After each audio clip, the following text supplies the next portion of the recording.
Welcome back to CIA Declassified. It is 1982. The dry lake beds of Nevada are shimmering under a sun that creates more than just heat. It creates illusions. At Groom Lake, the air is thick with the scent of jet fuel and the crushing weight of the most classified secret in American history. The Cold War is entering a new phase, invisibility. The Air Force and the Central Intelligence Agency were testing a jagged black diamond that defied the laws of traditional aerodynamics. But you can't fly a secret in the open sky without people noticing. They needed a lie big enough to hide the truth. They needed a ghost of the air to protect the Nighthawk. This is the era of Project SNOWBIRD. It was a masterpiece of misdirection, a shell game played with supersonic jets to ensure that while the world looked at the decoy, the future flew right over their heads. Why the designation Snowbird? The reason for the name is rooted in the bureaucratic tradition of camouflage through mundane terminology. In the late 1970s and early 80s, the name was selected to sound like a routine cold weather training exercise or a standard aviation weather project. Specifically, the bird referred to the physical aircraft, while snow was a slang reference to white noise or white cover operation, something meant to blanket and obscure a more sensitive black project. To any casual observer or low-level analyst, a snowbird flight plan looked like a boring surplus aircraft being moved between bases, perfectly hiding the high-stakes stealth testing occurring simultaneously. The reality of Project SNOWBIRD was a complex tapestry of declassified aeronautics and psychological warfare. Let's dig into the evidence, separating the verifiable technical data from the personal accounts of the men who lived in the glare of the desert sun. Project SNOWBIRD was established in 1982 to fly declassified white world aircraft like the F-117 and the A-7 Corsair II to provide a public explanation for unusual flight activity. The agency utilized the A-7 because its engine noise was similar to the F-117, allowing them to mask the acoustic signature of the stealth jet. Records prove the project used the Tonopah test range as a secondary hub to divert curiosity away from the primary testing at Area 51. The project mandated that Snowbird pilots fly specific routes that intersected with the secret senior trend flight paths to confuse Soviet satellite observers. Logs confirmed that the CIA used electronic emitters on decoy planes to mimic the radar cross-section of a larger conventional jet. The agency created a fake unit, the 4450th Tactical Group, specifically to serve as the administrative home for the cover project. Records show that the project successfully hid the existence of the Nighthawk for 6 years, even as it flew nightly over the American Southwest. The project cost millions in aviation fuel surpluses used to fly purposeless circles just to keep the decoy narrative alive. Documents reveal the use of light configuration test, where decoy planes would fly with bizarre lightning patterns to generate UFO reports. The agency manipulated local air traffic control in Las Vegas to ensure civilian pilots were steered away from Snowbird corridors. Internal cables confirm that Snowbird pilots were forbidden from discussing their actual mission, even with their families. Records show the project used atmospheric research as the official cover story for any civilian who saw a jagged shape in the twilight. The project coordinated with the Department of Energy to use the restricted airspace as a safety valve for the secret test. Logs prove that Snowbird technicians painted decoy aircraft in high visibility colors to draw the eye away from the matte black stealth jets.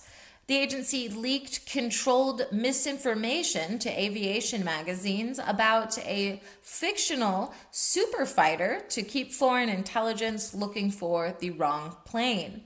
Documentation shows that every Snowbird flight was logged twice, once with the real flight data and once with the sanitized cover version. The project employed a rapid response cleanup team to secure any site where a decoy or test craft might have made an emergency landing. Logs confirmed that Snowbird aircraft were equipped with specialized transponders that broadcasted the identities of retired military cargo planes. Records show the agency purchased hundreds of surplus signal flares to drop over the desert, creating light pollution to mask the glow of the F-117's exhaust. The project utilized ground-based acoustic simulators to create the sound of a jet engine in areas where no planes were actually flying.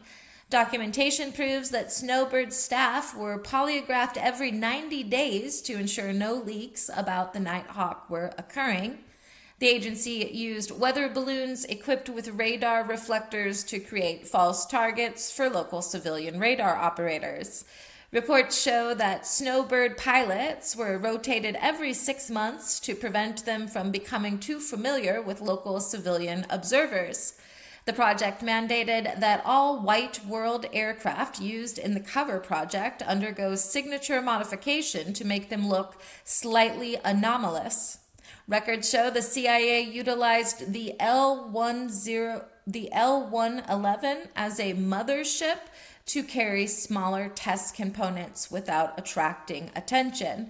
Documentation reveals that Snowbird technicians developed a specialized non-reflective glass for the decoy cockpits to test visibility.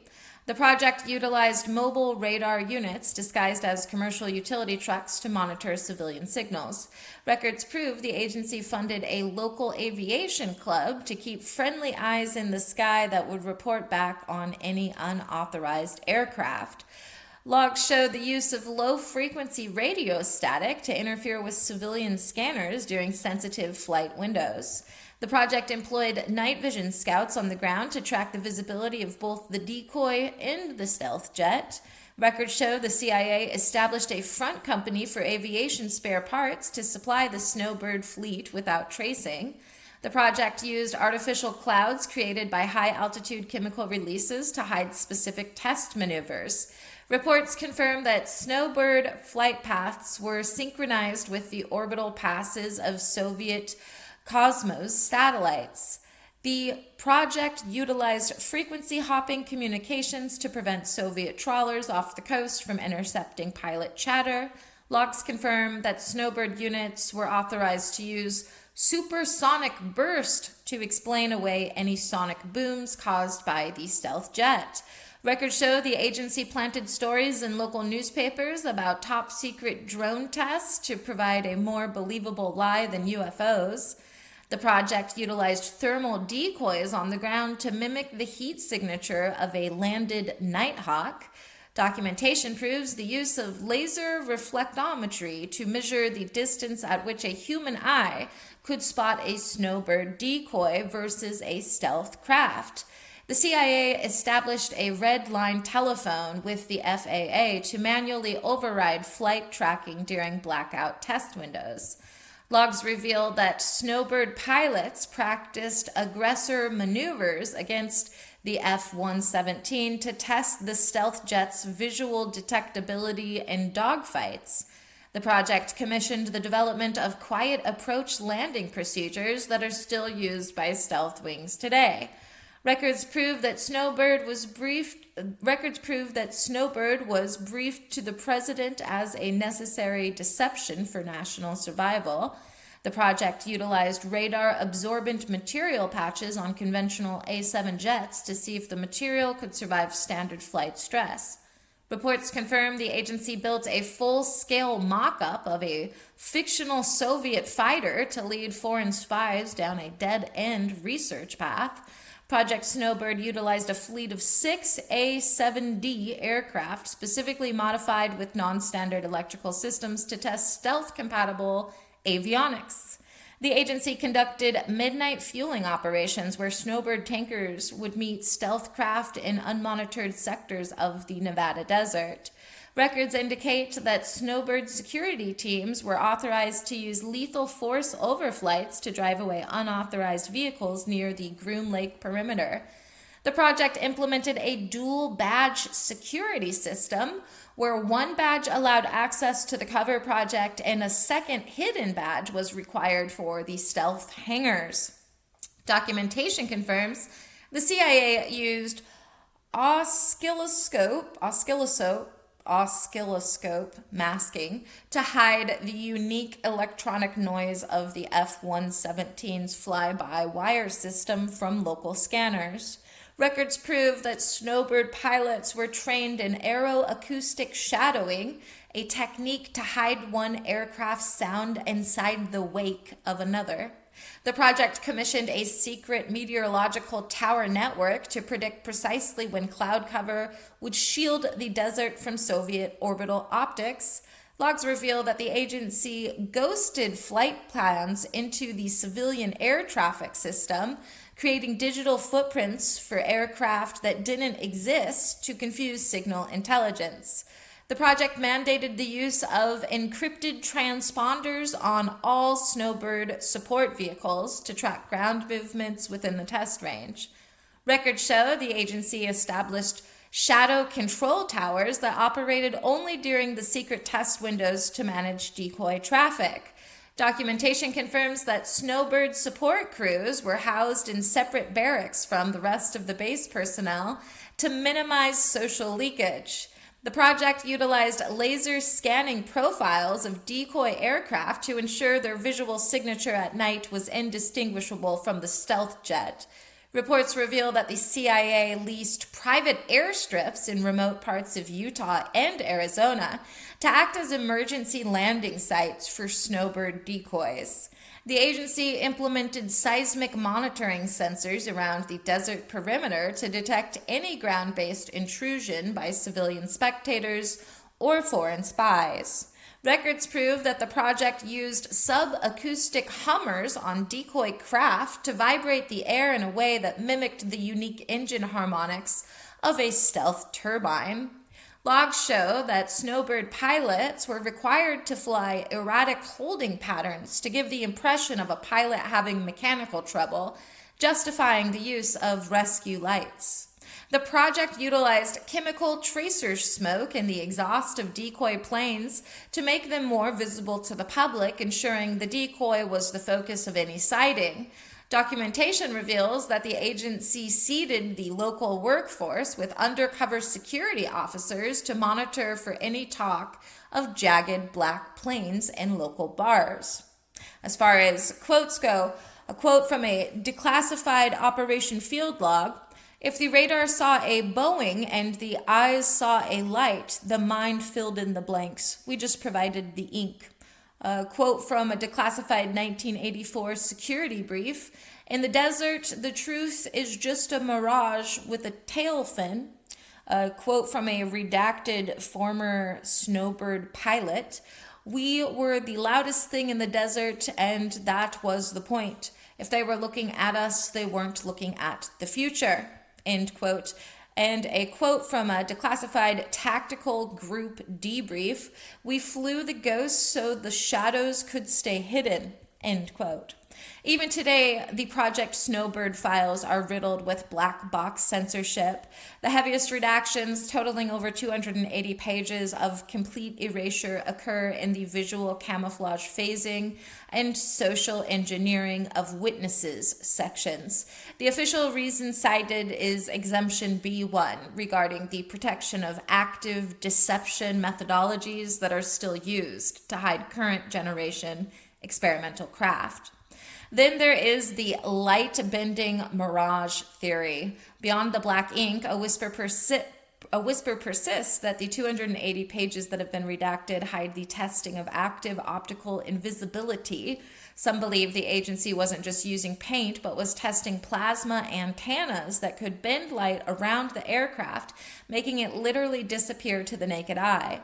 This theory suggests that snowbird decoys were there specifically to provide a physical presence for an aircraft that had otherwise become a ghost in the light.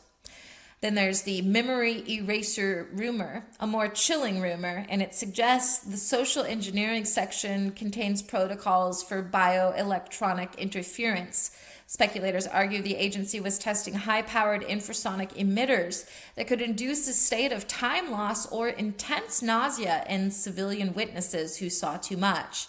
The theory posits that the redactions hide a dark history of using the public as unwitting test subjects for non-lethal amnesia technology. Then there's the orbital blinder theory. Some fringe researchers claim the blacked out pages detail a ground-to-space laser system. They speculate that Snowbird wasn't just hiding from eyes on the ground, but was using high-energy beams to wash out the sensors of Soviet spy satellites. And this version of the story, the atmospheric research cover, was actually the truth. It's just that the research was about how to punch a hole in the enemy's orbital vision.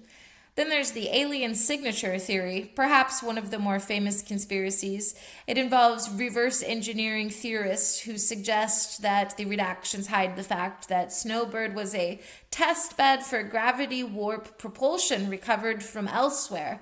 They believe the F-117 was actually a decoy itself, meant to explain away the flight characteristics of a much more advanced, non-conventional craft that the agency was actually testing under the Snowbird umbrella. Then there's the Phantom Fleet infiltration theory. It's newer, and it's been circulating in intelligence circles. It suggests the redacted pages describe the digital infiltration of foreign radar networks. Speculators argue that Snowbird was testing a way to hack the enemy's radar from the air, making them see a fleet of Snowbird decoys where there was only empty sky, or worse, making the real planes appear as friendly civilian airliners on the enemy's own screens. The redactions, they claim, protect a cyber warfare capability that remains the agency's ultimate trump card in the sky. Was Project Snowbird a success? Tactically, it was a masterclass in lies. It successfully maintained the stealth secret for over half a decade in an era of burgeoning satellite surveillance. Strategically, it was a total win. By the time the F-117 was revealed to the public in 1988, it was already combat ready and technologically years ahead of anything the Soviets could counter. Ultimately, it was a success because it weaponized doubt. It didn't just hide the plane, it created an environment where any genuine sightings was dismissed as a weather balloon or a UFO. This successfully paralyzed foreign intelligence analysis. The project proved that the best way to hide a secret isn't to put it in a box, but to put it in a room full of similar-looking fakes. It effectively protected the multi-billion-dollar investment of the stealth program, ensuring that when the Nighthawk finally went to war, the enemy's radar remained as blind as their intelligence agencies. The fact that the core deception modules remain redacted today suggests the success was so absolute that the blueprint for the lie is still the standard for the modern era.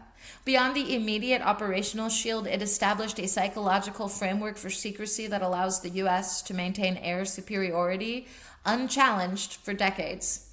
Its success is measured by the fact that the enemy spent billions trying to find a plane they didn't even know existed until it was too late. As far as operational and technological breakthroughs are concerned, the light and lies of Project Snowbird resulted in breakthroughs that define modern warfare, such as visual deception doctrine, the systematic use of high contrast paint and decoy acoustics to mask experimental vehicles. Today, this is used in digital camouflage and the engineering of stealth UAVs that mimic the flight patterns of large birds. Radar signature management, the ability to spoof a radar to see a false target. This technology is the direct ancestor of active electronically scanned arrays, which allow modern fighters to jam enemy sensors while remaining undetected. Integrated operational security, the protocol for coordinating white and black world projects. This is now the standard for cyber warfare operations where routine network maintenance acts as a cover for deep system infiltration. And controlled information dissipation, the technique of leaking partially true data to delegitimize truth. This is used today in strategic counterintelligence, where misinformation is seeded into social media to protect high-value national secrets. Project SNOWBIRD reminds us that what we see in the sky is often exactly what the agency wants us to see. The project proved that in the desert of the Cold War, a lie was just as valuable as a wing. We are still living in the world of the Shadow King, where the line between an experimental test and a public mirage remains intentionally blurred. In the end, the jagged black shapes of the desert are gone, but the ghosts of the air are still out there, flying just out of sight. The legacy of SNOWBIRD is the enduring doubt that keeps us looking at the moon, wondering if the sky is truly empty. Our modern understanding of stealth isn't just about paint and angles, it is about the stories we are told to keep us from seeing the truth. Every time a strange light is reported over a restricted range, the ghost of this operation is there, reminding us that reality is often the most carefully crafted illusion of all. We are the architects of our own blindness when we refuse to look past the decoys we've been conditioned to follow. Thanks for listening. Keep your eyes on the horizon and your mind on the truth. And remember, if you see the shadow, the bird is already gone. Join us next time as we examine Bull Run in the silent rooms of the National Security Agency. The government didn't just watch the internet. They broke it. We'll uncover the facts behind Bull Run, the program to weaken and bypass global encryption standards. It was a war of ciphers and control. Join us next time for The Broken Key. In the meantime, I'll see you in the archives.